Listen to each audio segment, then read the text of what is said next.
ఏలూరు జిల్లా ప్రముఖ పుణ్యక్షేత్రం ద్వారకా తిరుమల చిన్న వెంకన్న ఆలయ క్షేత్రపాలకుడు శ్రీ బ్రహ్మరాంబ మల్లేశ్వర స్వామివారి ఆలయంలో కార్తీక మాసం మొదటి సోమవారం కావడంతో స్వామివారి శేషాచల పర్వతం శివనామ స్మరణలతో మారుమోగింది.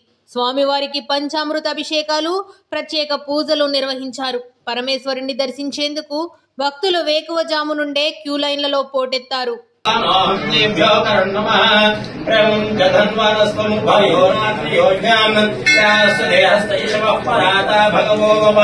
అవగత్య ధనుస్వం సహస్రాక్షే శివోమశ్రుమనా భవ నమో పురాదే జగీయతే నమో వృద్ధాయ సమృద్ధరే నమో అగ్ర్యాయ ప్రథమాయ నమ ఆసవేశాజిరాయ నమ శీఘ్ర్యాయ శీఘ్రాయ